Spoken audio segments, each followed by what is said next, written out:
Frequência vibracional, Penny Peirce. Capítulo 4. Libertando-se de vibrações negativas. A aceitação plena e jovial do pior em nós mesmos talvez seja o único meio infalível de transformá-lo. Henry Miller.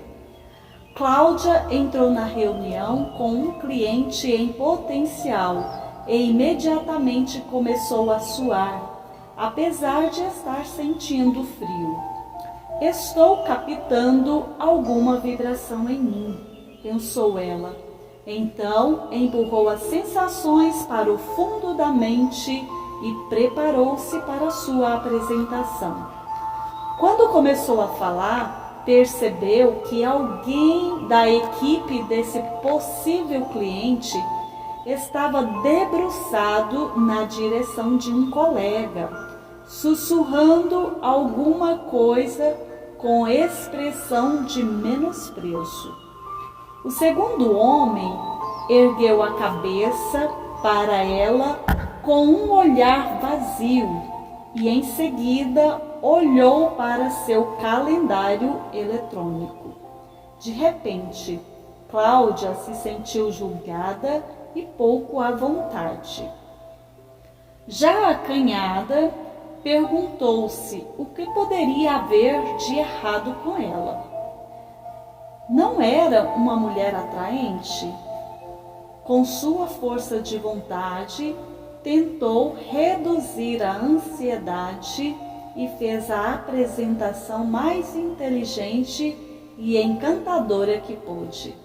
Depois, olhando em torno da mesa de reunião, viu seus colegas assumirem o controle, agindo como se fossem seus superiores, acrescentando informações que ela desconhecia. Haviam-lhe roubado a cena. Agora Cláudia sentia um nó na boca do estômago. Sentia-se num tanque cheio de tubarões. No resto do dia sentiu-se desprezível e não conseguiu se concentrar. E à noite não conseguiu dormir, imaginando críticas e situações negativas. Eu deveria ter usado meu conjunto vermelho. Preciso ser mais divertida. Alguma coisa terrível vai me acontecer. No dia seguinte, como suspeitava, foi chamada à sala do chefe e demitida. Ela disse que seu desempenho estava aquém do desejado e que ela não se dava muito bem com os colegas. Enquanto saía, Cláudia pensou que a reunião do dia anterior certamente tinha sido uma arapuca. Queriam diminuí-la para poder demiti-la. Sua mente dava voltas, revendo momentos em que fora usada e desrespeitada, conjurando um futuro limitado, em que encontrar outro emprego seria difícil, sendo obrigada a aceitar cargos degradantes e terminando uma mulher velha e desiludida como sua mãe. Em seguida, tomou-se de fúria contra os colegas, que conseguiam manipular as circunstâncias com tanta facilidade conforme seus próprios fins. Após semanas com essa disposição negativa e diversas entrevistas de emprego fracassadas, Cláudia pegou uma gripe que não passava. Agora não poderia continuar procurando emprego. E à medida que o tempo ia passando, suas economias iam minguando, o que a deixava ainda mais apavorada. Ela não poderia ir a um psicólogo, nem mesmo fazer uma massagem, porque não tinha dinheiro. E não estava causando uma boa impressão quando saía à procura de trabalho, porque estava emitindo uma energia tão forte de carência que ninguém a queria por perto. Isso piorou sua depressão e ela acabou entrando em parafuso. Cláudia estava presa, tão presa que sua mente não conseguia ver nenhuma saída. Ela não parava de rebobinar a fita do quanto estava perdida, de que não sabia o que fazer, e assim ia se enterrando cada vez mais. Precisava fazer alguma coisa, mas tudo o que tentara tinha dado errado. Mas precisava fazer alguma coisa, mas já tinha tentado tudo. Mas precisava fazer alguma coisa, mas não tinha dinheiro para fazer nada. Mas como você fica preso? Vamos contar as maneiras. A queda em parafuso de Cláudia nos parece familiar? Alguém alguma vez já entrou nesse tipo de situação aparentemente inescapável? Nesse caso, provavelmente ativou todos os hábitos emocionais prejudiciais e baixou gradualmente a vibração pessoal até a paralisia, a apatia ou mesmo o suicídio.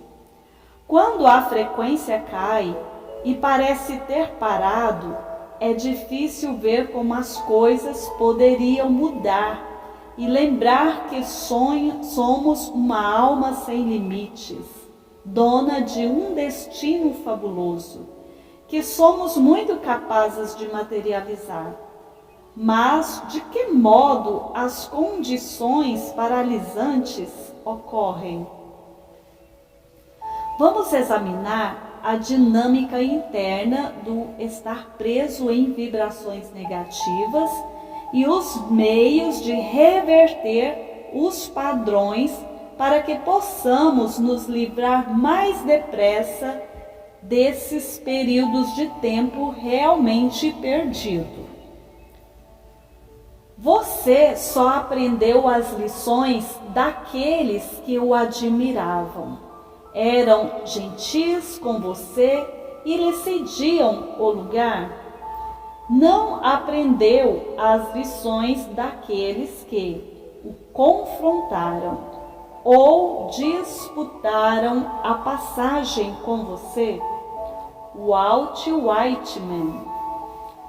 Há muitas experiências aparentemente inócuas que podem nos chocar ou amedrontar num nível profundo sem que percebemos.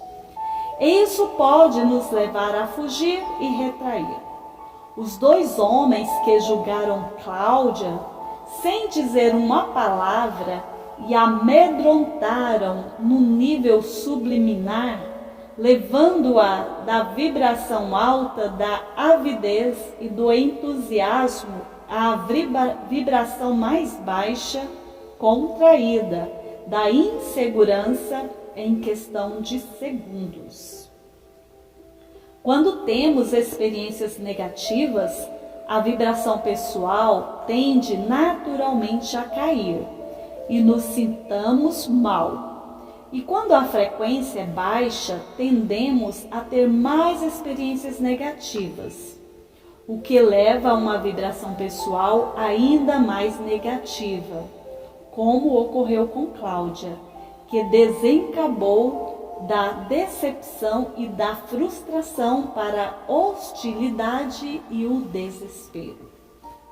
Acrescentemos a isso a propensão da mente para definir e rotular as experiências como ruins, erradas ou sofridas, e associar a identidade a esses rótulos.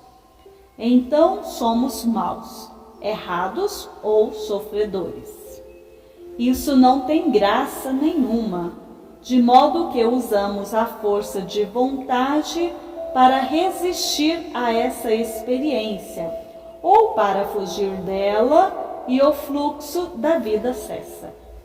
A vibração pessoal baixa bloqueia a realidade da alma e sofremos com a falta de movimento de onda.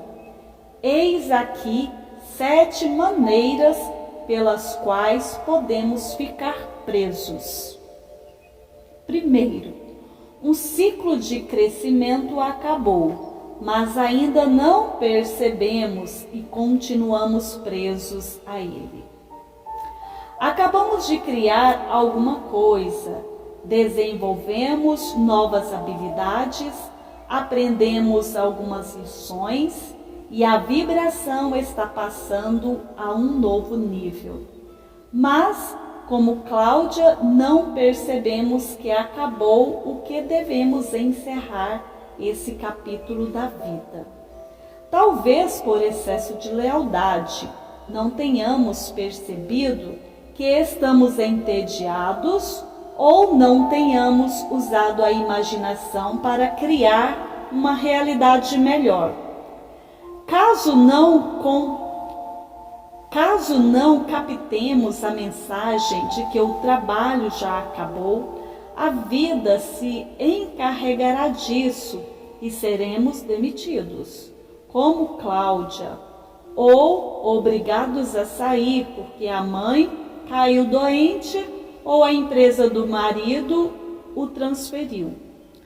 Se não reconhecemos a depressão ou ponto inferior da onda e resolver acompanhá-lo, não será difícil sentir que a vida nos está rejeitando ou que fracassamos.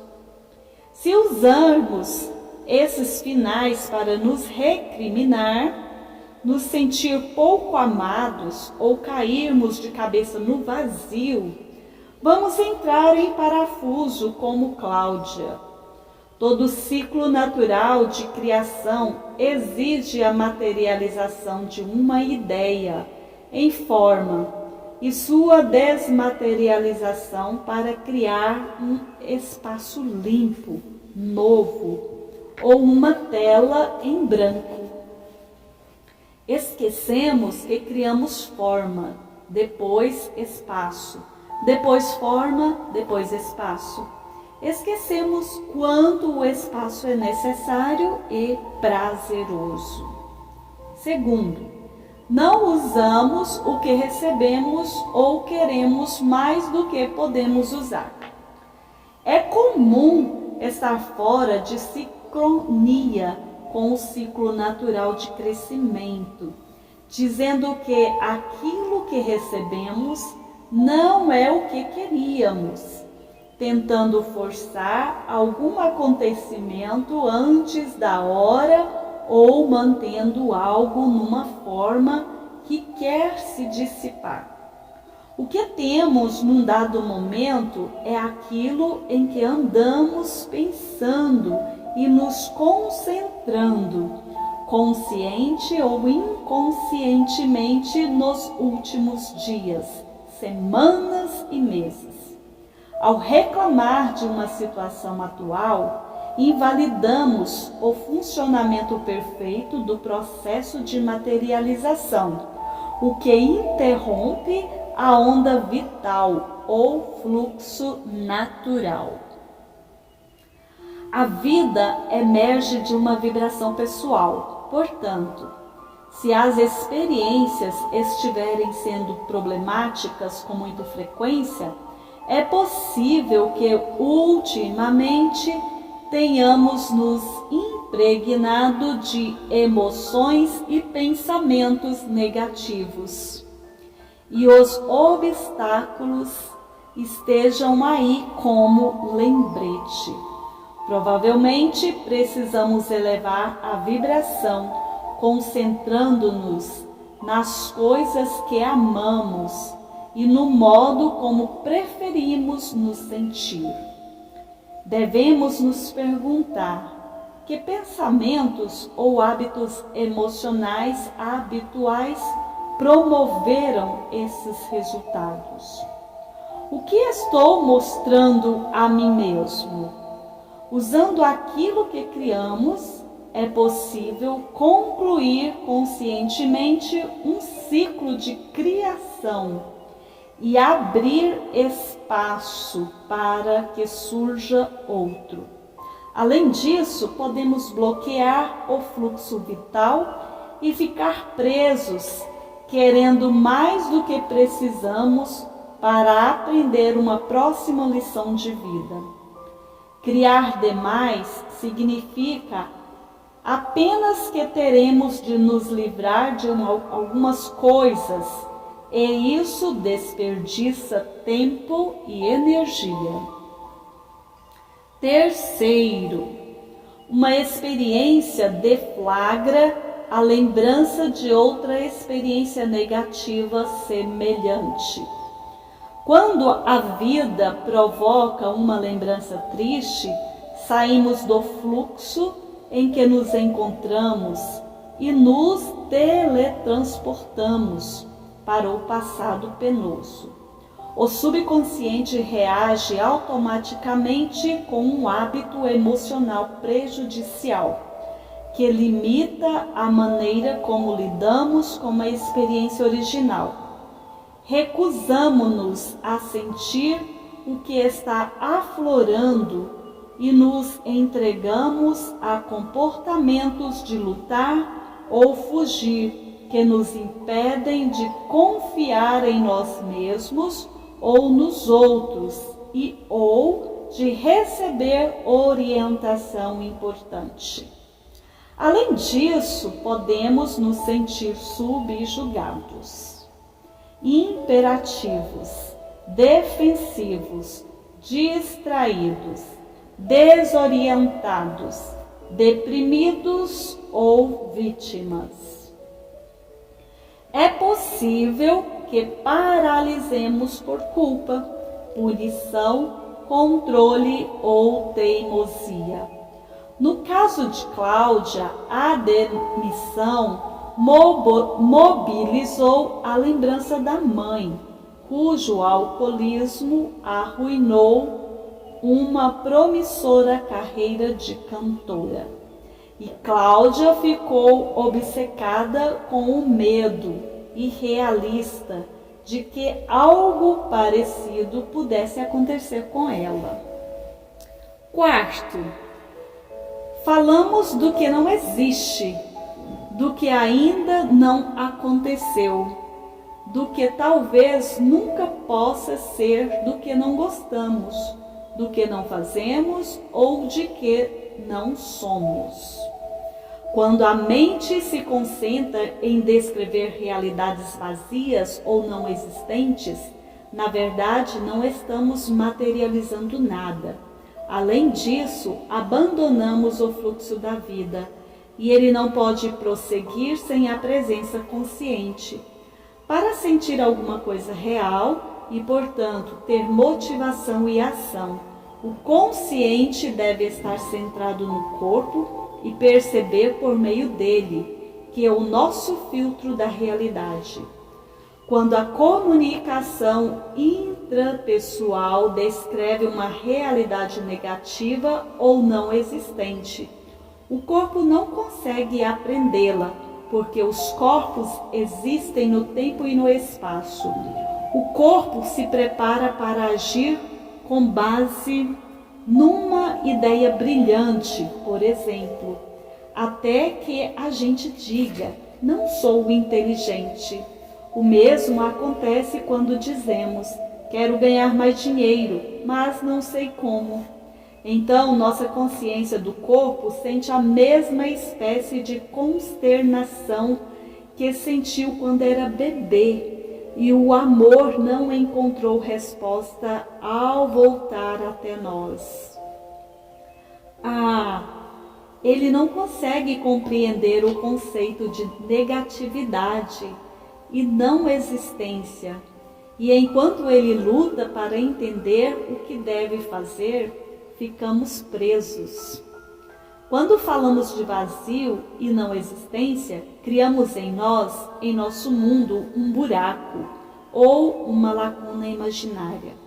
Essa lacuna é um lugar onde fingimos não conhecer ou experimentar a alma. A falta de segurança é uma dessas lacunas. No mesmo modo que fingir ignorância, temer perdas ou dificuldades, ou evitar experiências diretas que envolvam corpo, emoção, mente e alma.